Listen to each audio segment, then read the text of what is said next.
Hi, and welcome to the channel.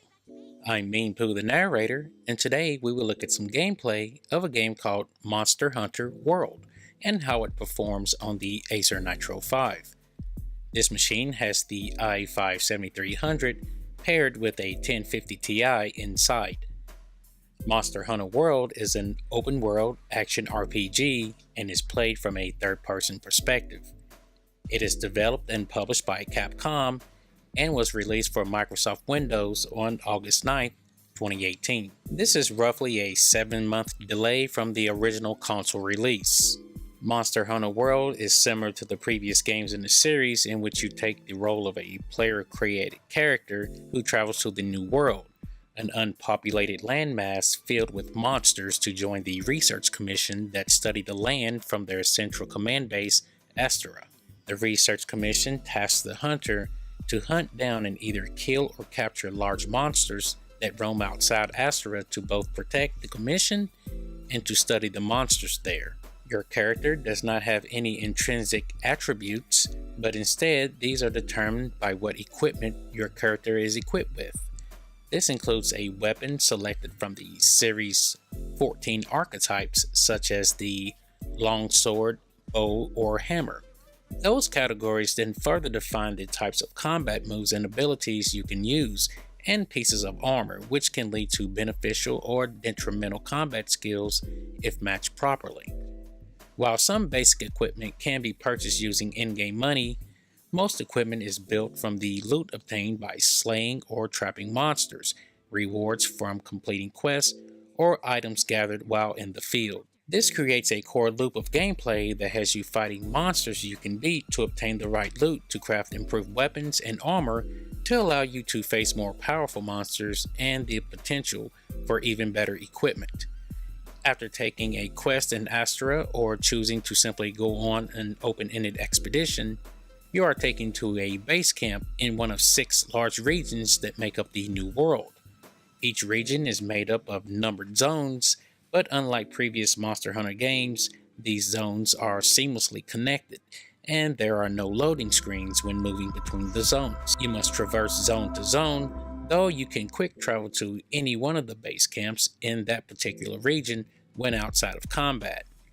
From camp, you can acquire limited provisions, rest and restore your health, and have a meal that provides limited time buffs. When ready to set out to track down monsters, which is aided with the use of scout flies, which hover near tracks and other signs of large monsters, or highlight resources that you can collect, such as flora, ores, bones, and insects. Investigating the traces of the monster leads to improving the scout fly's abilities for the quest, eventually enabling them to lead you via their glowing flight path towards the monster you seek. Once a monster is located, you can take several approaches to either slay or capture it using traps once sufficiently weakened, using a combination of your weapons and items you are carrying. As a monster is weakened, its tactics will often change, frequently becoming more aggressive or fleeing to a lair to rest or find food to recover. Your character has a slinger,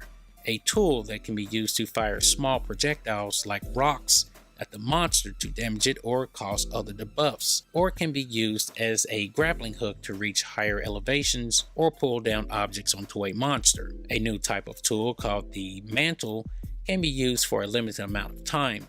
These cloak-like objects provide a buff to the player, such as acting like a ghillie suit to reduce the chances of monsters detecting you. Furthermore, you have the opportunity to use the environment strategically against the monster, such as bursting a natural dam to flood out a monster, or leading a monster into another monster's den to cause them to fight each other. The game includes a dynamic weather system, day and night cycle, which can affect the behavior of some monsters mid-quest. In combat, if your health falls to 0, you faint and are taken back to camp, but then can set out again at a reduced reward. However, fainting 3 times will cause the quest to fail. You also have to watch your stamina, which is consumed for nearly all attacks, dodges, and other actions.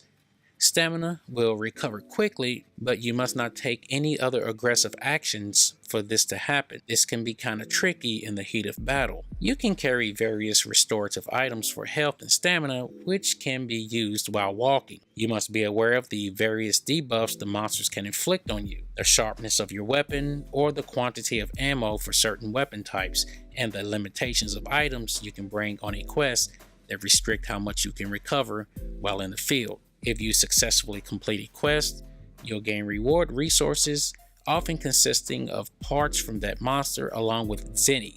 That's the in-game currency.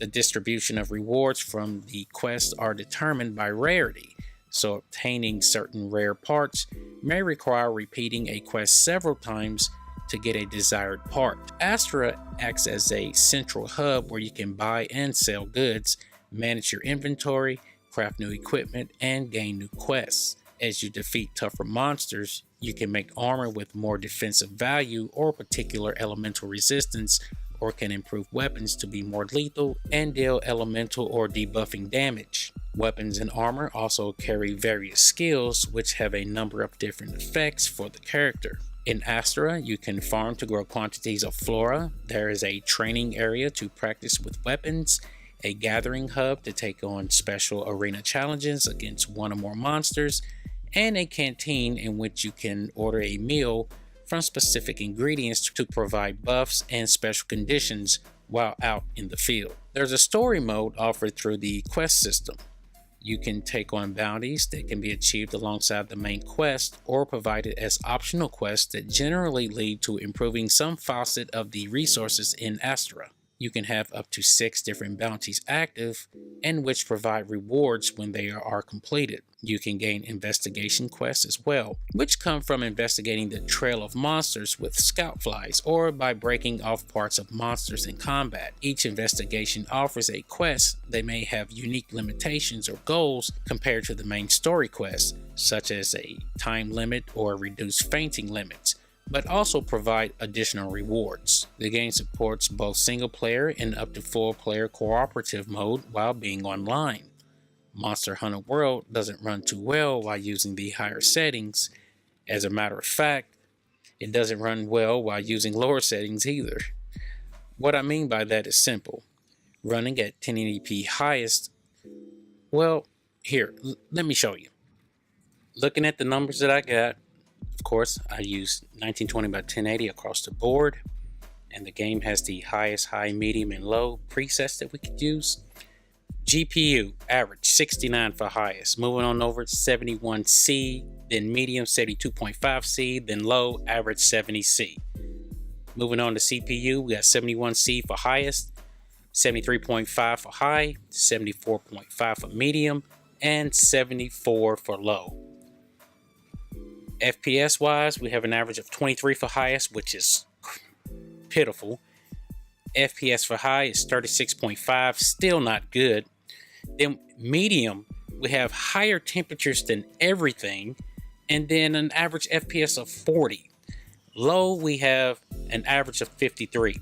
If you play this game, make sure to play it on low if you have the 1050 Ti with the i5 7300, because anything above that, you're not going to like it. It's going to play choppy. You're not going to be satisfied. Plus, you're going to have high temps. Even though looking at highest, the GPU is low and the CPU is lower than everything we have listed. It's 23 FPS. I mean, what are you going to do with that? That's why I said it's crap.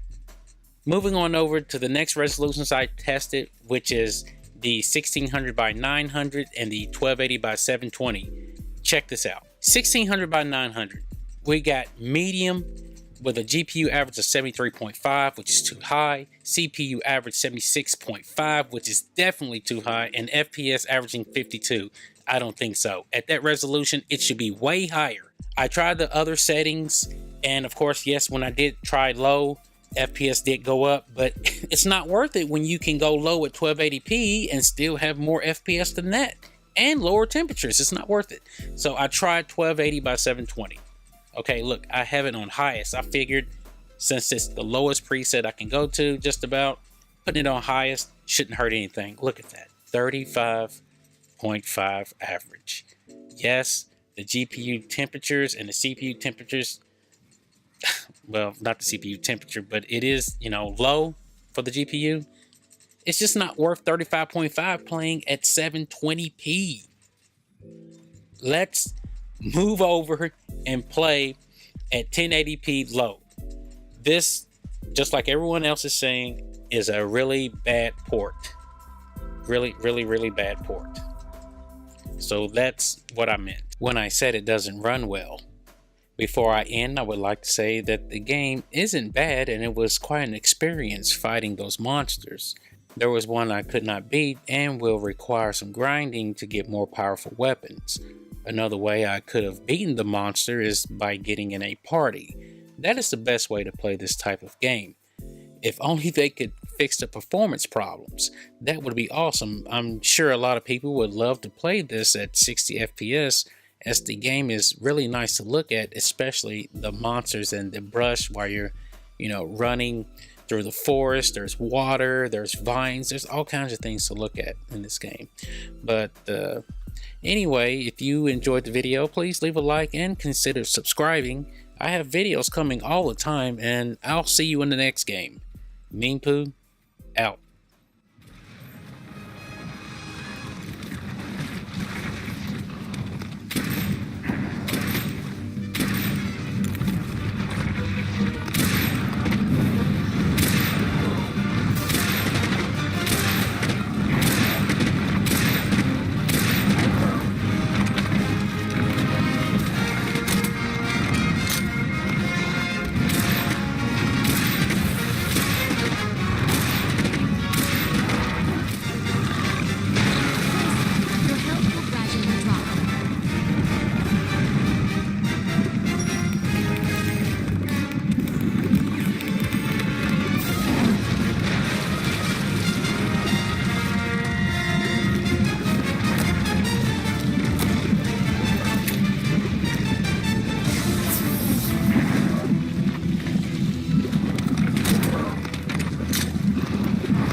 You can